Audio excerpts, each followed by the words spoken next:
speak with President Putin at this point, and what interactions have you had with the Russian government? I heard the first part. Do I have any plans to speak with Putin at this point, and what? What communications have you had with the Kremlin as far as military operations in Ukraine and making sure this does not spiral into a larger conflict? Well, it's a large conflict already. The way we're going to ensure it's not going to aspire to a larger conflict is by providing all the forces needed in the Eastern European nations that are members of NATO. NATO is more united than it's ever been, and I have no plans to talk with Putin. Wall Street Journal, Tarina. Mr. President, you didn't mention SWIFT in your sanctions that you announced. Is there a reason why the U.S.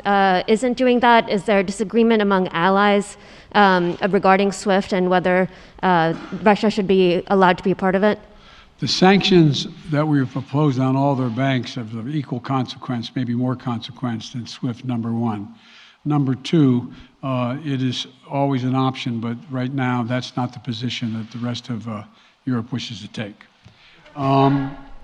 Cecilia Vega, ABC. Sir, sanctions clearly have not been enough to deter Vladimir Putin to this point. What is going to stop him? How and when does this end? And do you see him trying to go beyond Ukraine?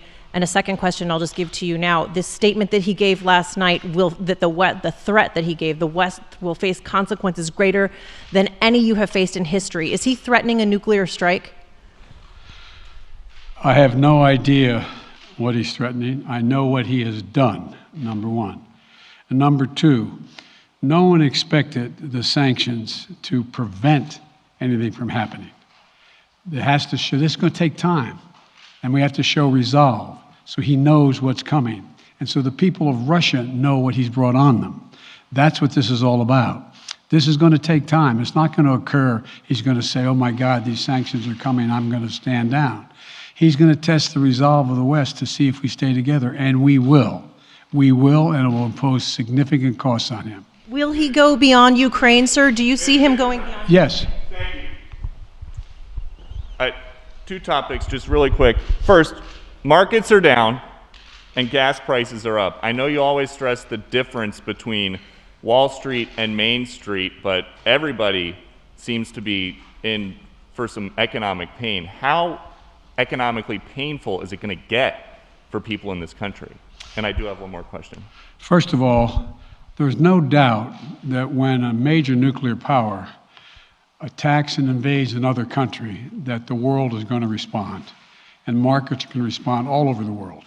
So there's no doubt about that, number one. Number two, the notion that this is going to last for a long time is highly unlikely as long as we continue to stay resolved in imposing the sanctions we're going to impose on Russia, period. What's the next question? I'm sorry. The next question is, did you underestimate Putin, and would you still describe him the way that you did in the summer as a worthy adversary? At the time, he was, I made it clear, as an adversary, and I said he was worthy. I didn't underestimate him. And I've read most of everything he's written. Did you read? I shouldn't, I'm not being a wise guy. You heard the speech he made, almost an hour's worth of speeches, why he was going into Ukraine. He has much larger ambitions in Ukraine. He wants to, in fact, reestablish the former Soviet Union. That's what this is about.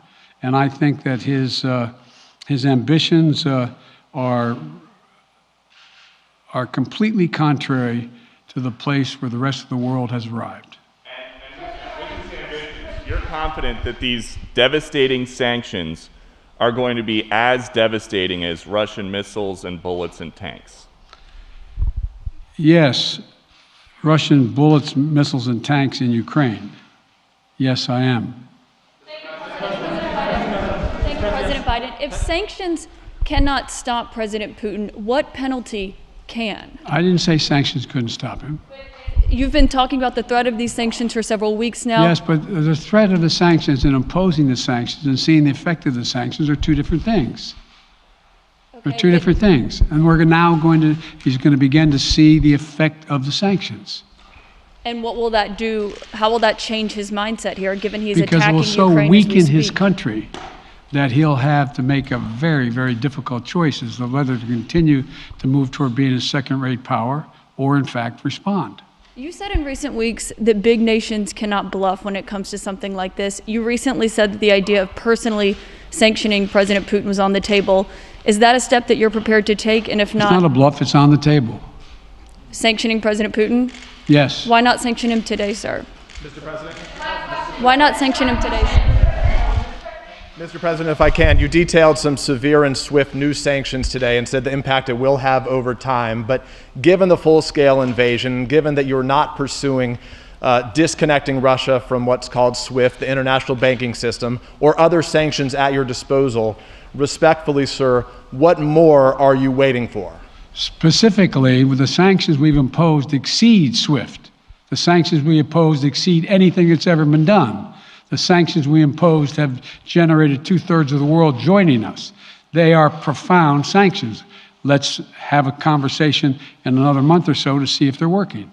Yes. Can I ask you about Zelensky? Sir, you spoke to Vladimir Zelensky yesterday, sir? What's the risk that we are watching the beginning of another Cold War, and is there now a complete rupture in U.S. and Russian relations? There is a complete rupture right now in U.S.-Russian relations if they continue on this path that they're on. And in terms of a Cold War, that depends. You have the vast majority of the rest of the world in total opposition to what he's doing, from Asia to South America to Europe to around the world. And so it's going to be a cold day for Russia. The idea, you don't see a whole lot of people coming to his defense.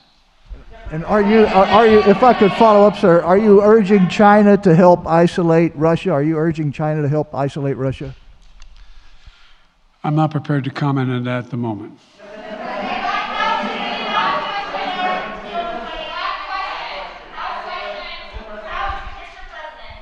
Wait, no.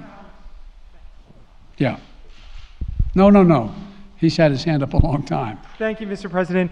How concerned are you that Putin wants to go beyond Ukraine into other countries, and the U.S. will have to get involved if he moves into NATO countries? Well, if he did move into NATO countries, he will be involved. We will be involved. The only thing that I'm convinced of is if we don't stop now, he'll be emboldened.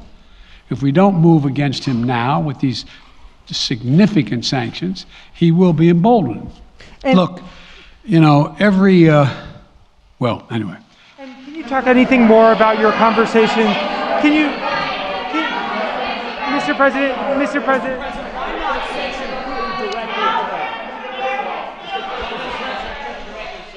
Why not sanction Putin directly today? Defense partner for the sir. I'm sorry, I can't hear you. Sir, India, which is a major defense partner of the United States, is India fully with you on the issue of Ukraine and Russia? Does the Defense Department of the United States... So India is one of your major defense partners. Is India fully in sync with the United States on Russia? We're in consultation with India today. We haven't resolved that completely. One more question. Okay, thank you all very much.